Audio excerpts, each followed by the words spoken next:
অতিথি আহিছে আমিতো দেখাই নাই কেৱল বাৰ্থডে পাৰ্টি মনাইছোঁ আজি মোৰ ইমান বছৰ হ'ল আজি মোৰ ইমান বছৰ হ'ল নহয় প্ৰভুসকল ইমান বছৰলৈ আপোনাৰ গ'ল সেইটো হ'ল নহয় গ'ল আৰু আগলৈ কিমান আছে আপুনি নাজানে নিজে ময়ে নাজানো কোনো নাজানে যোৱাটো জানো আকৌ সেইকাৰণে ভাৰতবৰ্ষৰ সনাতনী পৰম্পৰা অসমৰ মহাপুৰুষা পৰম্পৰা মতে যিদিনাখন বৰ্ষ পূৰ্ণ হয় এটা বৰ্ষ মোৰ জীৱনত সেইদিনাখন আমি নামঘৰলৈ আহি ভগৱন্তৰ দুখানি অভয় চৰণত শলাবন্তি জ্বলাই গোৱাপান অৰ্চনী আগবঢ়াই শৰাই ভোগ আদি নিবেদন কৰি ভগৱানৰ চৰণত কান্দিব লাগে হে প্ৰভু ইমান বছৰলৈকেতো তুমি আনিলা আৰু কিমান দিন ৰাখা ময়ো নাজানো কিন্তু যিকেইটা দিন ৰাখিবা জগতৰ যাতে কল্যাণৰ কাৰণে মোৰ জীৱনটো উৎসৰ্গা হয় তাৰ কাৰণে তুমি কৃপা কৰা সেইকাৰণে জন্মদিনত বৰ উতনুৱা হৈ মানে এই কৰাৰ কোনো প্ৰয়োজন নাই আমাৰ ল'ৰা ছোৱালীবিলাকক কৈছোঁ যিবিলাক আমাৰ সৰু সৰু ল'ৰা ছোৱালী ইয়াত বহি আছে বা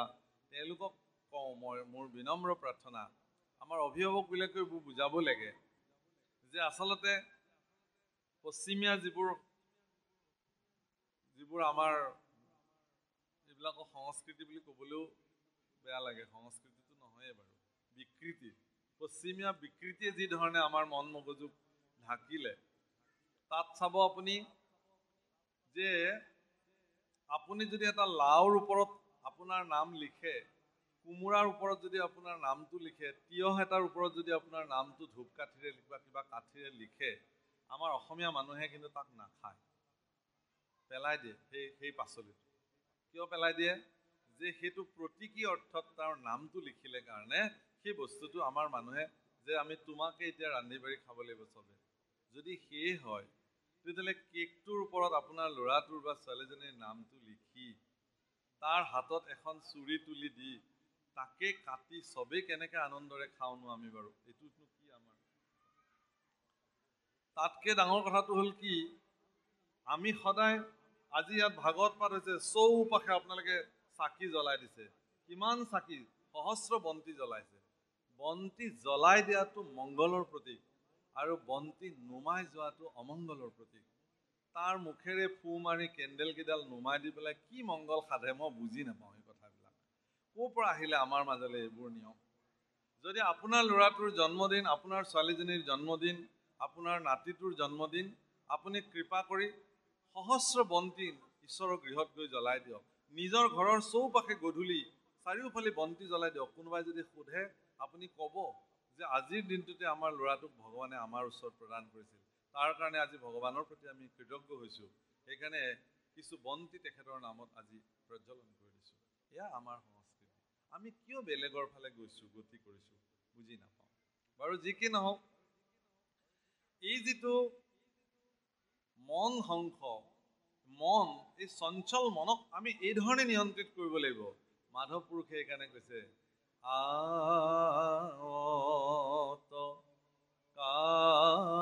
কালভু জংগম গৰজি হৰি পদে ৰণলে বৰজি হৰি পদ পংকজ পঞ্জৰ মই তামহুৰ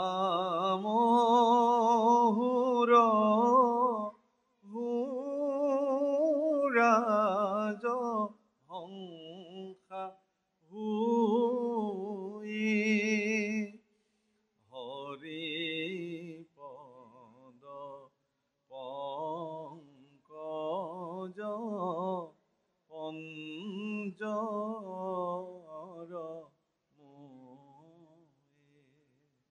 হৰিপদ পংকজ পঞ্জৰ মই হে ভগৱান তোমাৰ চৰণ পংকজৰ পিঞ্জৰাত মোৰ মন হংস গৈ পেলাই আবদ্ধ হৈ থাকক যাতে ই কলৈকো যাব নোৱাৰে গতিকে হে মনুৰ নন্দিনী আই, তুমি ধন্য। তোমাক আজি যিখিনি কথা মই ক'বলৈ লৈছোঁ, সেই কথাখিনি এনেকুৱা যে তুমি যি ভক্তি সম্পৰ্কে মোৰ পৰা জানিব খুজিছা, বৰ গুৰুত্বপূৰ্ণ তথ্য দেই প্ৰভুসকল। ভক্তি, আমি চবেই কৈ থাকোঁ ভক্তি কৰিব লাগে, ভক্তি কৰিব লাগে। এতিয়া কৰে কি? কৈতো চবেই থাকোঁ আপুনি ভক্তিযুক্ত হওক। এতিয়া কি ভক্তিৰ লগত আপুনি যুক্ত হ'বগৈ? ভক্তি কি সেই সম্পৰ্কে ভগৱান কপিলে কৈছে যে ভক্তি কিন্তু এবিধ নহয়, সংকল্প অনুযায়ী, ব্যক্তিৰ সংকল্প অনুযায়ী ভক্তি নানা প্ৰকাৰে বিভাজিত হৈছে।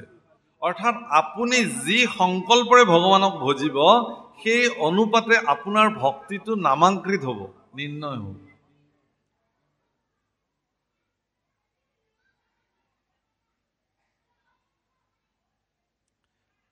ইয়াতে সকলোৱে চাকি জ্বলাইছে, তেল শলিতা দিছে, কিবা কামনা কৰি দিছে নিশ্চয়। দিছে নে নাই? সকলোৱে কামনাৰে ঢালিছে।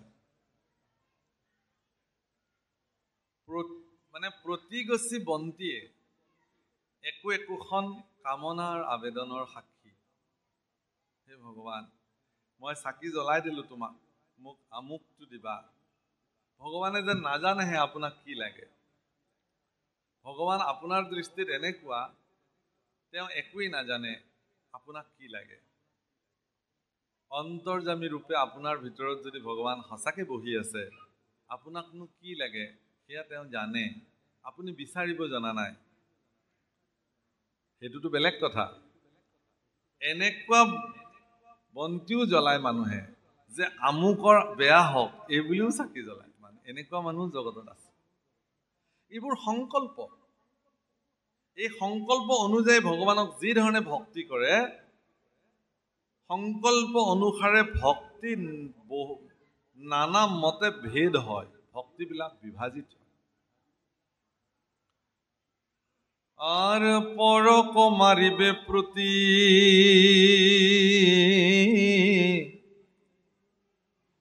মনত সংকল্প করে, দম্ভ বা মৎখর অতিশয় এহি মতে ভক্তিমূত কৰিলে তামস ক্ৰোধ ভেদ তিনিতে আছয়। অত্যন্ত দম্ভ অহংকাৰেৰে কাৰোবাক মাৰিম বুলি যদি সংকল্প লৈ ভগৱানক ভক্তি কৰে, তেন্তে এই ভক্তিক তামস ভকতি বোলে, তামসী ভকতি। অৰ্থাৎ এইবিলাক সগুণ ভকতিৰ বৰ্ণন হৈ আছে, মানে গুণযুক্ত ভকতি। আমাৰ গুণ তিনিটা আছে পৃথিৱীত, সত্বগুণ, ৰজগুণ আৰু তমগুণ। তমগুণযুক্ত যিবিলাক ভক্তি, মানুহে দম্ভৰে ভগৱানক, দাম্ভিক ভক্ত আছিল, কোন আছিল? ৰাৱণ আছিল। তাৰ ফলশ্ৰুতি কি হৈছে কওকচোন? ধ্বংস অনিবাৰ্য। ৰাৱণৰ দৰে এগৰাকী বিচক্ষণ বুদ্ধিসম্পন্ন পুৰুষ, ৰাৱণৰ দৰে এগৰাকী নৈষ্টিক ব্ৰাহ্মণ, মই ক'লো আপোনালোকক পৃথিৱীত খুব কম আছে। শিৱ তাণ্ডৱ স্তোত্ৰ যিজনে নিৰ্মাণ কৰিব পাৰিছিল, তেনেকুৱা ব্ৰাহ্মণ ক'ত আছে পৃথিৱীত? ইমান নৈষ্ঠিক ব্ৰাহ্মণ এগৰাকী হোৱাৰ পিছতো, পৰম পৰাক্ৰমী বাহুবলী হোৱাৰ পিছতো ৰাৱণে কিন্তু ধ্বংস হৈ গৈছিল। তেওঁ একমাত্ৰ দম্ভৰে কৰা ভক্তি, অৰ্থাৎ তেওঁ মানে কিমাননো মই কৈলাশলৈ ভগৱান শিৱক পুজিবলৈ আহিম, সেইকাৰণে এদিন কৈলাশখনে দাঙি ঘৰলৈ লৈ আহিব খুজিছিল। এনেকুৱা ঘৰলৈ লৈ যাওঁ আৰু ক'তনো আহি থাকিম ইয়াত। এতিয়া কোনোবাই যদি মই আৰু নামঘৰলৈ গৈ থাকিব নোৱাৰো দেই, এই গুৰুৱাখনকে যদি দাঙিবলৈ লয়, বোলে মোক ঘৰলৈ লৈ যাওঁ, কোঠালি এটাত থৈ দিম, মই সদায় সদায় নামঘৰলৈ কেলৈ আহিম? এনেকুৱা হ'বলৈ হ'লে কেনেকুৱা হ'ব? সেইটো কাম তেওঁ কৰিছিলে। উপায় নাপায় তেওঁৰ পৰম ভক্তৰ কাৰণে শিৱই কৈছিল, হ'ব যোৱা, মই নিজেই যাম, এই কৈলাশ নিব নালাগে ইয়াত, তুমি যেতিয়া পূজা কৰিবা মই গৈ তাত থাকিম, সেইখিনি কওঁ। এনেকুৱা ব্ৰহ্মা আহি ঘৰত সদায় বেদ পাঠ কৰিব লাগে, এনেকুৱা দম্ভিক। ইন্দ্ৰ আদিৰতো অৱস্থা নাই, চাকৰ বাকৰকো মানুহে নাৰাখে, এনেকে ৰাখিছে। বাকী দেৱতাবিলাকৰতো অৱস্থাই নাই, ক্ষুদ্ৰ দেৱতাবিলাকৰ একদম অৱস্থা নাই, এনেকুৱা দাম্ভিক। এবাৰ কি হ'ল, হৰিবৰ্ষ বুলি এখন দেশলৈ গ'ল ৰাৱণ। গৈ দেখিলে তাত ভব্য ভগৱান নৰসিংহৰ মূৰ্তি এজনা আছে, একদম তীৰ বীৰকে প্ৰজ্বল হৈ আছে। আপোনালোকে জানে আটাইতকৈ ক্ৰোধী ভগৱানৰ মূৰ্তিটোৱে হ'ল ভগৱান নৃসিংহৰ মূৰ্তি। ভগৱান নৃসিংহ ভগৱানক পূজা কৰাটো ইমান সহজ নহয়। ভগৱান নৃসিংহ ভগৱানৰ পূজাত কিবা ভোগ লগোৱাৰ আগমুহূৰ্তত পবিত্ৰ গংগাজল তুলসী পত্ৰ আগবঢ়ায় যাতে ঠাণ্ডা হৈ থাকে, চৰ্বত দিয়ে, যিমান ঠাণ্ডা বস্তু আছে সেইবোৰ দিয়ে ভগৱান নৰসিংহ পূজাত, যাতে ভগৱান নৰসিংহ কেতিয়াও জাগ্ৰত হৈ নাযায়। এনেকুৱা ভয় কৰে, ইমান উগ্ৰ মানে ভগৱান। আপোনালোকে যদি কেতিয়াবা দেখিব যে কোনোবাই যদি ভাওনাত ভাও লৈছে, সঁচাকৈ যদি তেওঁ সাত্বিক নিৰ্মল আৰু নিষ্ঠা সহকাৰে যদি তেওঁ নৃসিংহ ভগৱানৰ ৰূপ লৈ ভাওত যদি নামিছে আৰু কেনেবাকৈ যদি তেওঁৰ ভিতৰত ভগৱান নৰসিংহ সঁচাকৈ বিদ্যমান হৈ যায় নহয়, তেতিয়া তেওঁক ৰখাব নোৱাৰিব তাত। এনেকুৱা অৱস্থা, এইটো আজিও হ'ব পাৰে। সেই ভগৱান নৰসিংহৰ মূৰ্তি জাজ্জল্যমান অৱস্থাত হৰিবৰ্ষ নগৰত যেতিয়া থাকিলে, তেতিয়া ৰাৱণে দেখিলে, ইমান ধুনীয়া মূৰ্তি, এইটো নহয় ইয়াত কেলে থাকিব লাগে, এইটো মোৰ লংকাতহে থাকিব লাগে, স্বৰ্ণময় লংকাত। ধৰি পুৰা উঠাই পুষ্পক ৰথত উঠাই লৈ আহিলে লংকালৈ। এতিয়া কোনোবা দিব্য ভব্য পুৰুষ বৈষ্ণৱে ভগৱান নৰসিংহৰ পূজন কৰি আছিলে, চৈতন্য কৰি ৰাখিছিলে, উঠাই লৈ আহিলে ৰাৱণে। এতিয়া লংকাত য'তেই থয় ত'তেই জুই লাগে, থবই নোৱাৰে। এতিয়া য'তেই থয় তাতেই দপ দপকৈ জুই লাগিব, য'তেই থয় ত'তেই জুই লাগে। উপায় নাপায় পুষ্পক ৰথতে ৰাখি একদম ব্ৰহ্মাৰ ওচৰলৈকে গ'ল। ব্ৰহ্মাক বোলে, ব্ৰহ্মা বোলে হয়, চাই দিয়াচোন কি হ'ল, মইতো এই নৰসিংহৰ মূৰ্তিভাগ লৈ আহিলোঁ, এতিয়া দেখোন য'তে থওঁ ত'তে জুই লাগে। ব্ৰহ্মাই ক'লে যে এইটোতো তুমি ভুল কৰিলা, কাৰণ নৰসিংহৰ মূৰ্তি য'ত প্ৰতিষ্ঠা হয়, প্ৰাণ প্ৰতিষ্ঠা হয়। প্ৰভুসকল, মূৰ্তিৰ যিটো প্ৰাণ প্ৰতিষ্ঠা কৰাৰ যিটো বিষয়, সেই বিষয়টো ইমান ধেমালি বিষয় নহয়, সেইটো ইমান তেনেকুৱা বস্তু নহয়। মূৰ্তিটোৰ লগত কোনেও গুৰুত্ব নিদিয়ে, মূৰ্তিটো মূৰ্তিয়ে, মূৰ্তিক নাচায় মানুহে। চাই কি হওক, মূৰ্তিৰ ভিতৰত যিটো প্ৰাণ প্ৰতিষ্ঠা হয়, অৰ্থাৎ কোনোবা দৈৱজ্ঞ পুৰুষে, নিষ্ঠাযুক্ত এগৰাকী ব্ৰাহ্মণে যেতিয়া বা শাস্ত্ৰজ্ঞ পুৰুষে যেতিয়া মন্ত্ৰোচ্চাৰণৰ দ্বাৰা সেই মূৰ্তিত যেতিয়া প্ৰাণ প্ৰতিষ্ঠা কৰিব নহয়, সেই মূৰ্তি চৈতন্য হৈ থাকিব। নহ'লেতো মূৰ্তিকাৰবিলাকে বনাই থোৱা ভগৱানৰ মূৰ্তিটো মানুহে সেৱা কৰিব পাৰিলেহেঁতেন, নকৰে। তাতে ক'ত কৰে, য'ত প্ৰাণ প্ৰতিষ্ঠিত। আপোনালোকে জানে অলপতে প্ৰভু ৰামচন্দ্ৰৰ বিগ্ৰহৰ প্ৰাণ প্ৰতিষ্ঠা কৰিছে। মূৰ্তিত প্ৰাণ প্ৰতিষ্ঠা বিষয়টো বৰ জটিল, শাস্ত্ৰত তাৰ ব্যৱস্থা নোহোৱা নহয়, আছে। সেইকাৰণে মানুহে মূৰ্তি নাচায়।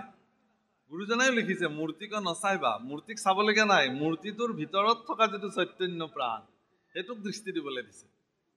গতিকে সেই যিটো প্ৰাণ প্ৰতিষ্ঠিত দিব্য ভব্য ভগৱান নৰসিংহৰ মূৰ্তি, যে এইটো থলেতো জুই লাগিবই, বোলে নহ'লে থৈ আহোঁ য'ৰ পৰা আনিছিলোঁ, বোলে সেইটোও বিপদ হ'ব, তাততো তুমি থ'ব নোৱাৰিবা। বোলে কি কৰা যাব, বোলে ইয়াক দিব্য ভব্য মন্দিৰ বনাই ইয়াক প্ৰতিষ্ঠা কৰিব লাগিব, আৰু সৰ্বদা ইয়াক এগৰাকী বৈষ্ণৱৰ দ্বাৰা পূজন কৰিব লাগিব। তেতিয়াহে তথাপিও তুমি যে এই কামটো কৰিলা অহংকাৰত মদমত্ত হৈ, ইয়াৰ ফলশ্ৰুতিত তোমাৰ লংকা এদিন পুৰি চাৰখাৰ হৈ যাব। আৰু হয়ো, হনুমন্তই গৈ স্বৰ্ণময় লংকা পুৰি চাৰখাৰ কৰি দিছিল, আৰু এইটো তেওঁৰ কৰ্মৰ ফল। সেইকাৰণে কোনোবাই যদি দম্ভ বা অহংকাৰেৰে ভগৱানক পূজা কৰে, পৰক মাৰিবৰ কাৰণে যদি সংকল্প লয়, এনেধৰণে কৰা পূজা, অহংকাৰেৰে কৰা পূজা, সেই পূজা কেতিয়াও ভগৱানে গ্ৰহণ নকৰে। সেইটো তামস ভক্তি হ'ব, তাক ভাগ কৰাইছে। আপুনি দান দক্ষিণা কৰিছে ভগৱানৰ নামত, গুৰুস্থানীয় ব্যক্তিক আপুনি কিবা দিছে, প্ৰদান কৰিছে, আপুনি যিমান দিব সিমানে আপোনাৰ ধনৰ সদ্গতি হ'ব। ধনৰ তিনিটা ব্যৱহাৰৰ পথ আছে। উত্তম পথটো হ'ল দান, আৰু মধ্যম পথটো হ'ল ভোগ, আৰু 3 নম্বৰ ব্যৱস্থাটো হ'ল বিনাশ। মানুহৰ বিনাশকালে বিপৰীত বুদ্ধি আহে। যেতিয়া মানুহে ধনৰ গৰ্বত গৰ্বিত হৈ যায়, তেতিয়া তেওঁ বিনাশীভাৱে যেতিয়া ধনৰ খৰচ কৰিবলৈ আৰম্ভ কৰে, নাযাবলগীয়া জেগাত যাব, নাখাবলগীয়াটো খাব, সেই ধনে তেতিয়া তেওঁক বিনাশ তিলকে বিনাশ কৰে। সেইকাৰণে ধনৰ প্ৰয়োগ, আপোনাক যে ভগৱানে ধন দিব এইটো প্ৰাৰ্থনা কৰিব নালাগে। যিমানখিনি দিছে তাৰ যাতে সৎ প্ৰয়োগ কৰিব পাৰে তাৰ কাৰণে ভগৱানক প্ৰাৰ্থনা কৰিব লাগে। হে প্ৰভু, এতিয়ালৈকে যিমানখিনি দিছা মোৰ যোগ্যতাতকৈ তুমি বেছিকৈ দিছা, কিন্তু ইয়াৰ প্ৰয়োগ যাতে সঠিক হয় তাৰ কাৰণে তুমি মোক শক্তি দিয়া। এইটোহে ভগৱানৰ কাৰণে প্ৰাৰ্থনা কৰিব লাগে। ধনৰ সদুপয়োগ কৰাটো পৃথিৱীৰ সজ্জনসকলৰ অন্যতম চৰিত্ৰ।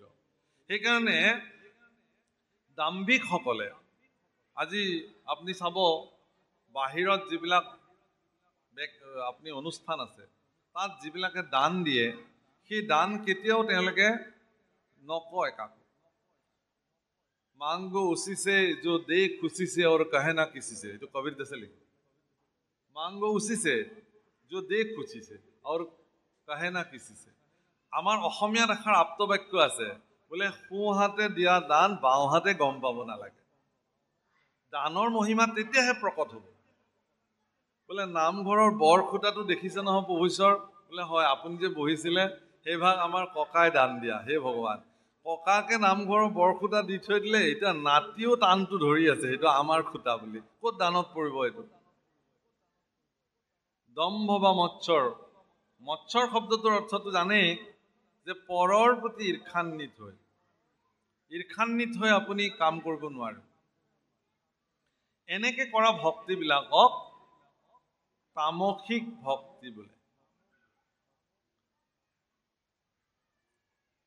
এইৰাম বিষয়ত কৰি আশা ও যশবায় সৌৰ্য চাৱে প্ৰতিমাত মুহুক পূজয় তিনিও প্ৰকাৰ ইটো ৰাজস ভকতি মাত্ৰ তজু আগে কহিলো নিশ্চয়।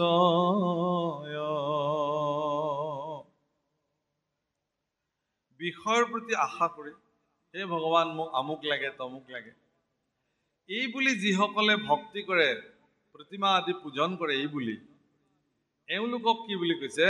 ৰাজসিক ভক্তি বুলি কৈছে। এইটোক ৰাজসিক ভক্তি।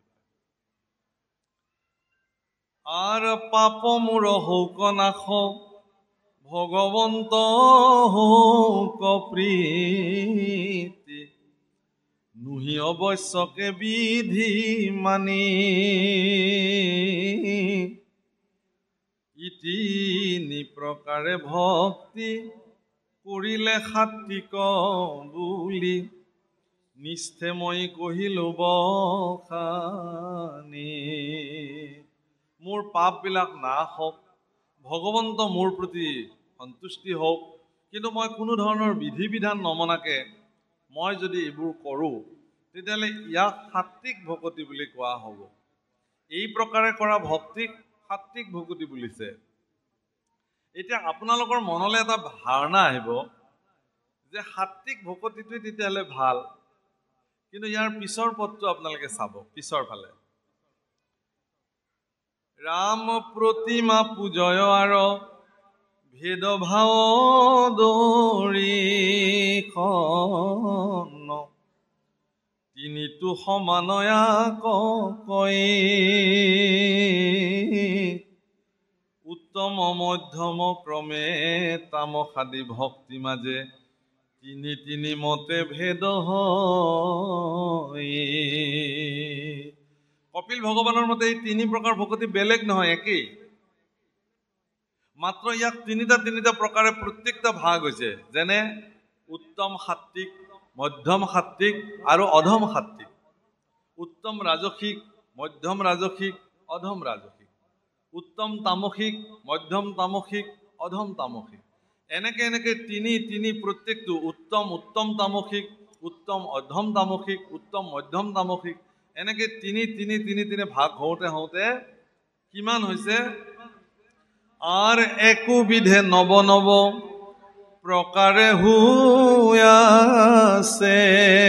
ভেদ তাক বুজিলাহা দিয়া মতি সগুণ ভকতিয়েহি একাধিক আশী বিধ আৱে কহু নিৰ্গুণ ভকতি ৮১ বিধ হল একাধিক আশী অৰ্থাৎ এক বেছি আশী অৰ্থাৎ ৮১ বিধ ভক্তিলে বিভাজিত হৈ যায় মানুহে ৮১ বিধ ভক্তি কৰে আৰু এই সকলো ভক্তি সগুণ ভকতি বুলি কৈছে সগুণ মানে গুণযুক্ত ভকতি এতিয়া মই তোমাক নিৰ্গুণ ভকতি সম্পৰ্কে কম এই বুলি কৈছে হে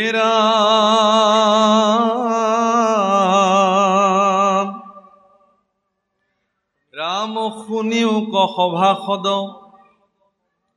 তৃতীয় স্কন্ধৰ পদ বুজিও ক ভক্তিৰ নিৰ্ণয়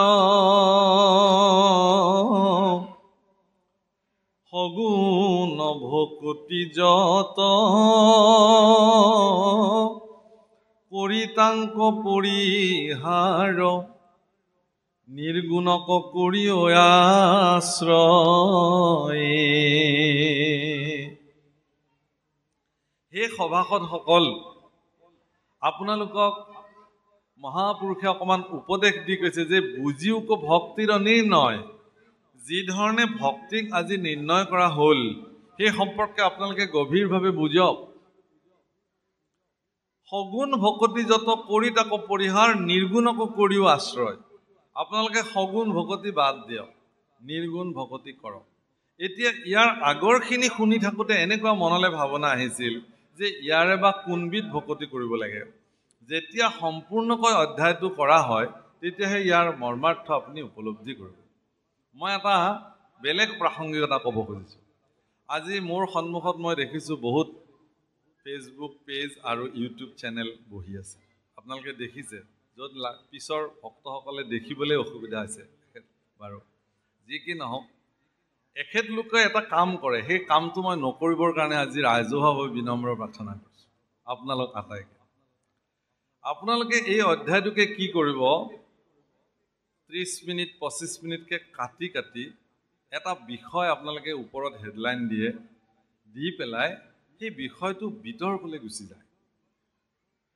যাৰ ফলত মানুহে ভালকে নুশুনাকে কেৱল আপুনি লিখি থৈ দিয়া সেই কথাখিনিৰ ভিত্তিত তাতে মন্তব্য দিবলৈ আৰম্ভ কৰে আৰু সেই মন্তব্যবিলাক ইমানেই বেয়া ইমানেই তাৰমানে সেইবোৰ শুনাৰ পিছত ভাগৱতত বহিবলৈ মন নাযায় আৰু এই বৃত্তিকস্থান মনোবৃত্তিটো কিন্তু এই প্ৰক্ৰিয়াটোৰ কাৰণে আহিছে সেইকাৰণে মই আপোনালোকক প্ৰাৰ্থনা কৰিম এই কামটো যাতে আপোনালোকে নকৰে আপোনালোকে মই দেখিছোঁ যে বহুত কিমান চেনেলত মোৰ ভাগত আজি শিৱসাগৰৰ বৰ্ডিং ফিল্ডত যিখন ভাগৱতৰ আমাৰ সংগীতময় ভাগত হৈছিলে অজস্ৰ চেনেল অজস্ৰ ইউটিউবত চলি আছে একদম ভাইৰেল হৈছে মই কিন্তু তেনেকৈ ভাইৰেল হোৱাটো মই নিবিচাৰোঁ প্ৰয়োজন নাই বুলি ভাবোঁ ভগৱানে শুনিলেই হ'ব ভগৱানলৈ জানিলেই হ'ব কথাটো হ'ল কি কেৱল কিছুমান সস্তীয়া শ্ৰোতা বা ভিউৱাৰ্ছ প্ৰাপ্তিৰ লোভত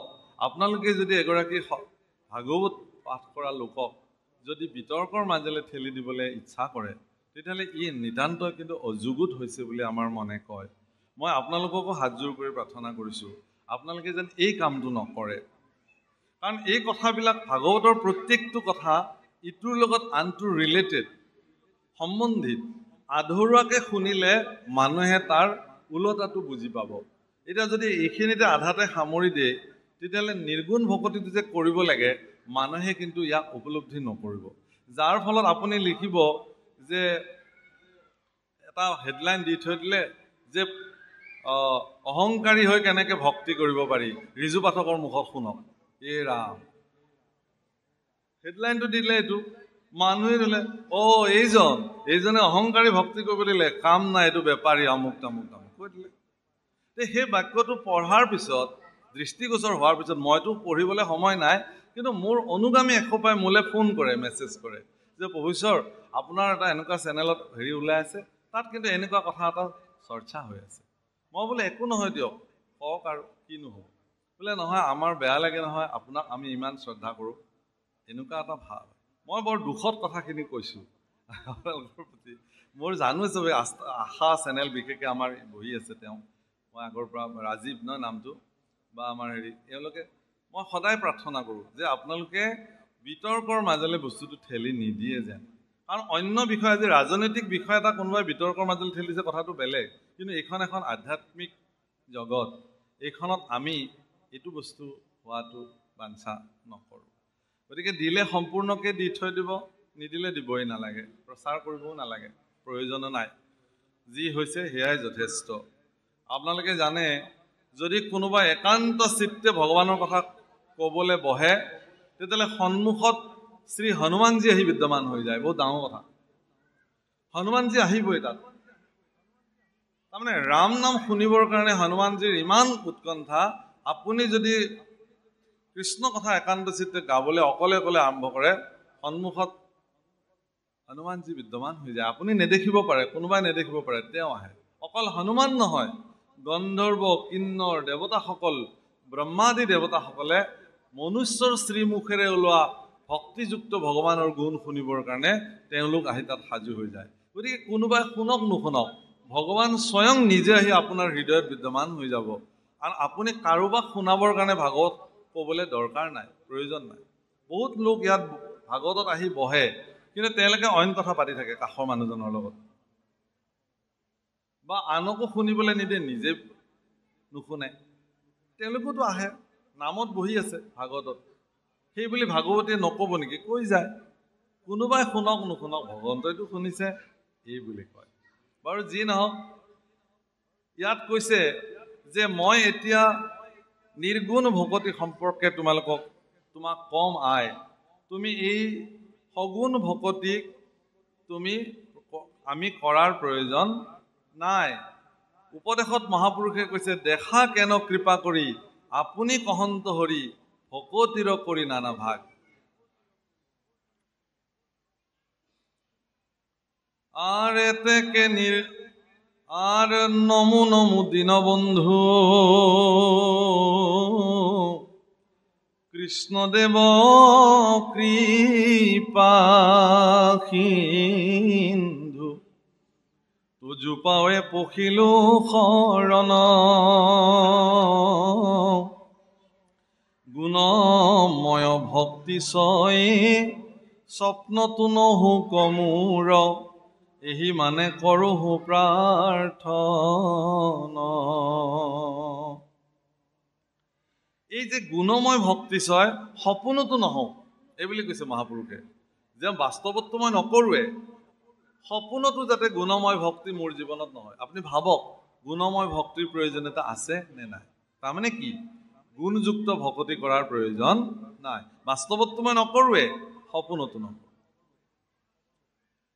আৰ কিন্তু তজু পদে নতি,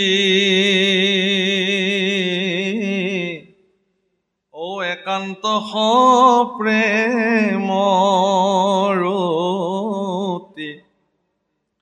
ৰৌকমূৰ নৌকোৱান কাম, সময় যাৰ যত জন হৌক মাধৱত মন, ডাকচাৰি বোলা ৰাম ৰাম।